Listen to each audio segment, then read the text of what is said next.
So recently, I posted a tour of my game room, and hey, you guys have been watching it. Thanks a lot. 521 views. That's fantastic. I couldn't be more thrilled. Thank you guys. I really appreciate you taking your time to watch that.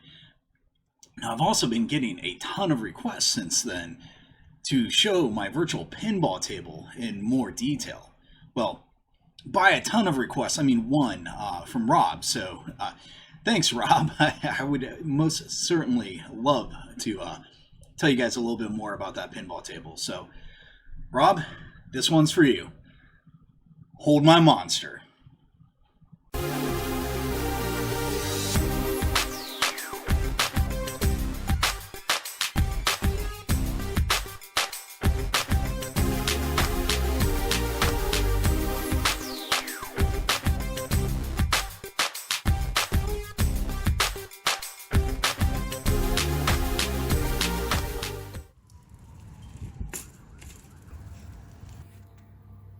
Here's a closer look at my virtual pinball table that I built. So this is built from a storage rack that you would get at pretty much any home improvement store. This one I got from Menards. And you can see actually the metal legs there. So the full storage rack is actually about twice as tall as this, but I just used the bottom legs for it. And then I used the wood from the additional shelves to actually build the carcass for the pinball machine itself. So I really kind of cut my cost on trying to build this thing. I also had a coworker that was nice enough to give me this 27-inch widescreen 1440 display to use for the playfield for this. So that was really awesome of him. And the back glass is just a 19-inch monitor that I picked up off of Facebook Marketplace. Inside of the table, I do have two transducers, one on each side right by the flipper and nudge buttons. It's giving me that kind of haptic feedback. Now, it's not really based off of what's going on the table. It just is really based off the bass that's coming through with the sound effects and the music. There are things that you can do with DOF links and different surround sound setups to be able to actually have it give you that feedback based off of the action that's happening on the table. But that was a little bit more than what I necessarily wanted to go into. I do have a video actually on installing the transducer, so that if that's something that you're looking for, I'll link that down in the description. Now, for sound on the table, I just have a 2.1 computer speaker setup going on. So I've got the two speakers here, and then a subwoofer actually inside the cabinet underneath the glass to give me that, nice deep bass and little punchier sound effects there. Here we have the base of the virtual pinball machine. So it's actually made out of a storage rack that I picked up from Menards. So what I actually did was take the shelves that came with it, and I cut them to make the cabinet itself and laminated them together because the shelves are pretty thin. Now, I did use some 1-inch dowel rods to provide support for the monitor, also in the corners here for attaching the sides too. So they're screwed into those dowel rods, providing the support there. Here we have one of the transducers. That's on the left-hand side. You can see the buttons right here that are the flipper and nudge buttons. This is the zero delay encoder there. And we got another transducer over here on the right-hand side. Now these are running back to the LEPI or LEPI or I don't know, LEPI amplifier right back here, which is going to power those transducers. Alright, as you can imagine, this thing's got a ton of cabling that goes into it. Obviously, we've already seen the USB encoder, the buttons, all the cables that go to that, the transducer. We need a power cable for the amp. We need audio cables. I have this power strip that has this stupidly long cable on it, which makes it really great and convenient to be able to plug this thing in wherever I want. We have display port cable for the playfield monitor. We have a power cable for the playfield and the back box. It's actually pretty cool, kind of like a squiddy kind of thing, goes to both of them. And a DVI cable for the back box. On top of that, we also have a subwoofer and speakers that are over there someplace. So there's a whole bunch of stuff that goes into this thing. I'll start getting things buttoned up and let you see what it looks like once it's put together. Then we'll start getting the playfield and the back box on it as well. Okay, so now that I got the cabling done inside of the cabinet, I have my cables hooked up to my monitor here. Now you can see the cables inside the cabinet are not pretty. I'll go ahead and clean those up later. Now the monitor is just going to sit right down inside of here, just like that. And we'll go ahead and get it cleaned up. And I got a piece of plexiglass that we'll put over top of it here as well. So this just slides down over top of the screen here. I got these channels over on the side that hold it in place.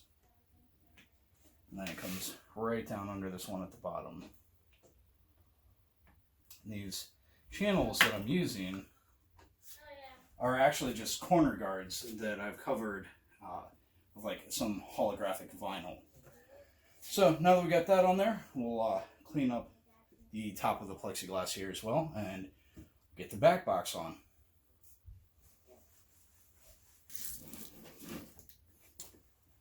Okay, the back box here is a separate unit that just sits on here. Now you can see there's holes right here that it'll connect through, and we also have the hole here to be able to route the cabling through. So we'll go ahead and get this set in place.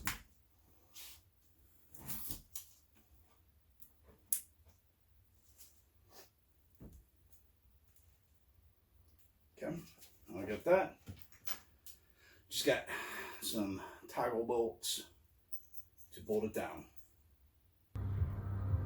So as I mentioned, the outside of the pinball table is actually made from the shelves of the shelving unit. And I got a roll of black vinyl that's readily available at any hobby store. It's for the Cricut cutters, where you can make your own stickers and everything. And that's what I used to cover it, which I think gave it a pretty nice finished look. Now, one tip there is if you're going to do something like that, get the permanent stuff, not the removable or repositionable. It doesn't stick terribly well to the MDF shelves. So that's one thing that I would caution you there. Make sure to get the permanent stuff.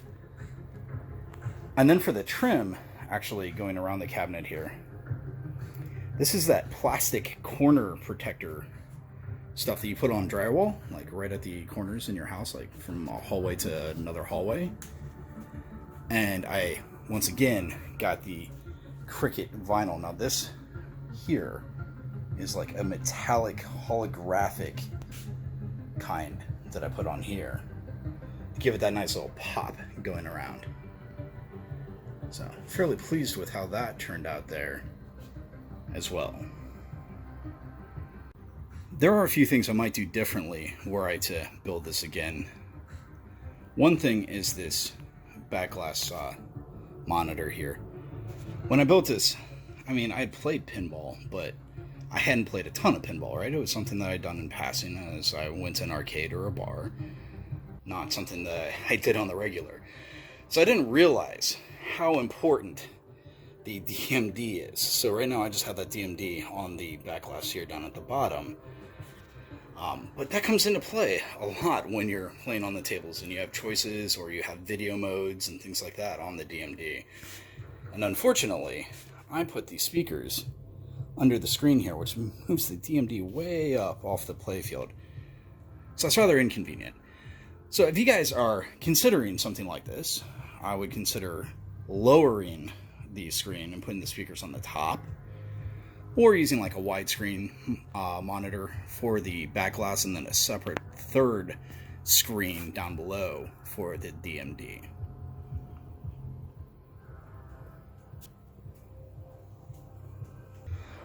One other thing I would tell you, you can see that this does slope towards the front here.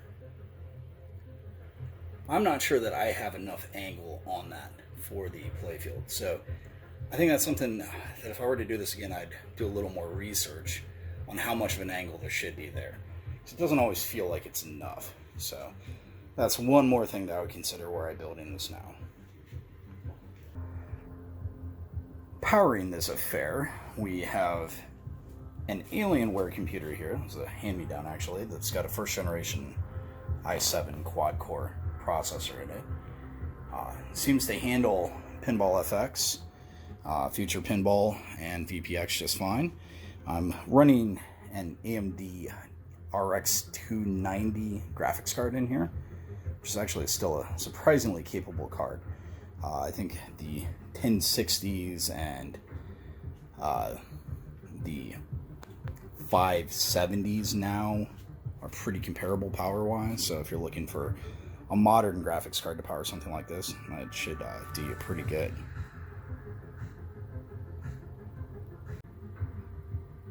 So I do have VPX and Future Pinball on here, as well as Pinball Arcade and Pinball FX3. Pinball FX3 is what I use all the time pretty much. VPX and Future Pinball, those are really powerful and can do some really cool stuff once you get all the add-ons and the pup packs and everything for them set up. I did go through and, try to set some of that stuff up, and I was spending too much time trying to get the thing set up and not enough time playing it. Pinball Arcade, to get it in a cabinet mode, is stupidly expensive. So that one's really not cutting it for me. And Pinball FX3, you just have to email them to get a code to be able to put it into cabinet mode. So that's great. Well, there's 96 tables on here, so there's plenty of tables to keep me busy. Now you got to buy each one of the tables, but they do sell them in packs, and they have them regularly on sale on the Steam sales. So you can pick up, 3 or 4 tables for somewhere between like $3 and $5. So, at $1 to $3 a table or something like that, it's fairly reasonable once you get all this, especially compared to what Pinball Arcade wants. I'm not using a front end on here like Pinup Popper. Since I just use Pinball FX3 like 99.9% of the time, I just have the computer set to boot into it. And then on the front here, I just have these 4 buttons that I can use as my direction buttons to be able to move through all the tables. And then I hit the launch button, and that'll get me into the table that I want to play. One thing to be aware of with Pinball FX3 is that it does not automatically come with your back glass image. So you need to go and find those images, name them appropriately, and put them in the right directory. So you can see right here I got the No Good Gophers table, but I do not have the back glass image for that yet, so I need to get on that. And it's actually some of the newer ones here from Williams that I'm missing. But you can see, like, I have ones for Jurassic World, I have all the Marvel ones and everything. It's just something that you got to be aware of, that you do need to go and grab those. Alright, so I'm not going to do a full breakdown of all the tables, but you can see there's Zen Studios tables. So these are ones that they've built themselves. These tend to be a little bit more on the virtual side, really, and taking advantage of the fact that it's a virtual table. Then you can see we get into the Williams table. So these ones are based on actual arcade pinball tables, right? So you get some more authentic pinball play here. Now they do have some things that they've done in Pinball FX to kind of soup these up a little bit for the virtual space, and you can turn that on and off depending on whether you like it or not. Sometimes it gets in the way. They'll have animations over the table. Then we got some Jurassic World tables, Universal tables, which I do believe there actually was a rumored pinball machine coming out from Arcade 1-Up with Universal tables on it. So it'll be interesting to see what they have, because there's not that many on here. I mean, you got the Jurassic ones. I'm not sure if they fall under that same license. And then the 3 here. Of course, the Marvel tables, which they got quite a few of, and we know that Arcade 1-Up's coming out with a table for that. And I actually have a video where I go through each one of these tables so you can see what they're like and give you an idea of what might be on that Arcade 1-Up table. Then there's a ton of Star Wars tables as well, so that's another video that I think I'm going to make here, looking at these different tables, as well as the Williams ones, because they do have that Attack from Mars table coming out. Then you got some Bethesda tables, Aliens vs. Pinball, Fox tables, and then the Portal table and Walking Dead. So there's quite a few tables in here, and I get by just fine on just running Pinball FX3. I might start, if I have more time to look at some of the other ones.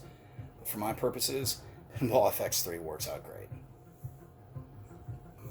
One thing I really do like about Pinball FX is that they got this matchup. So this lasts for a week, and they highlight 4 tables each week. And so this week we got Bob's Burgers, Back to the Future, Family Guy, and Medieval Madness. And when you pick a table, you go into here, and then you have 3 options of people that you can go up against and try to beat their score to get points. So it's kind of a fun little bonus thing, and you got 3 minutes basically to beat the score, and it makes it a lot of fun. So this is a great thing, throughout the day. I'll be down here doing work and, get up to take a little bit of a break, and, 3 minutes I can just play a quick game and try to beat somebody's score. So that's quite a bit of fun. And then you also got different power-ups and upgrades to give you extra points, which those things actually get upgraded the more you play and the more points you get. So it's pretty neat. Actually kind of keeps me coming back to it, and I probably played this more than the individual tables themselves. No, I definitely play this more than just going into the tables themselves, because it's a lot of fun doing this, and I know how long it's going to take me to. It's going to take 3 minutes. If I just play a table, I could be potentially playing that forever, right? So it's kind of a cool little break to be able to do this. Alright, so you can see after I get into the matchup here, there's the score I need to beat, and my timer there in the corner of 3 minutes. So we'll go ahead and get the phone on a tripod and see how I do.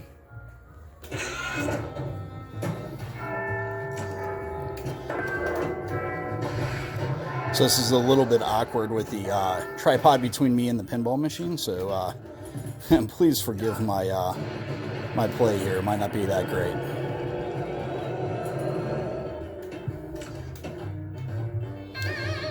Now the scores that you see going on over the table, you can turn those off or on. If you want to have something that's a little more authentic to a pinball table and you don't want those floating over it, you do have that capability. They personally don't bother me, since this is a virtual pinball table. I'm alright with the fact that it's virtual and it has the capabilities of things like that. Just take care of your butt. Oh, totally whiffed on that. Whoa, Biff. What's that? Don't say a word. I'm from the future. I came here in a time machine that you invented. Now I need your help to get back to the year of 1985. Time machine? I haven't invented any time machine. 21 gigawatts. Great Scott! What the hell is a gigawatt?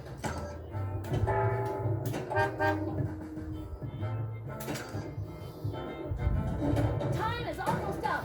Augmented scoring enabled.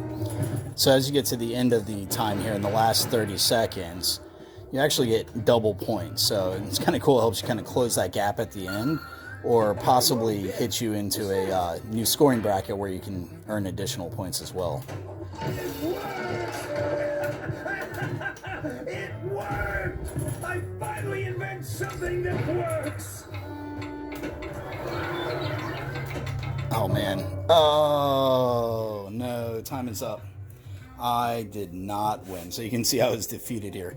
Pretty darn close there on the score. 12,388,000 to 12,473,000.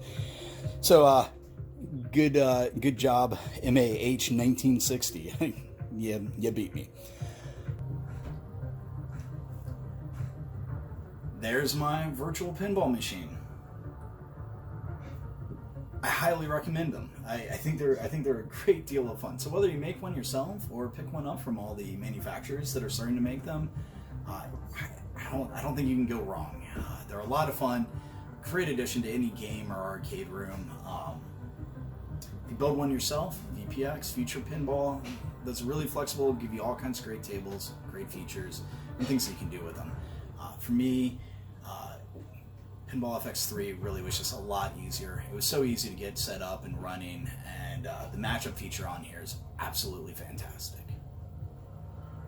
Well, if you have any questions, please leave them in the comments. I'll be glad to respond to them. If you've liked the video, please hit the thumbs up. If you didn't like the video, let me know in the comments why, because I would very much like to improve my videos and make them even better for you guys. If you want to see more stuff that I have coming out, please hit that subscribe button. I really appreciate you watching, and I hope you have a great day.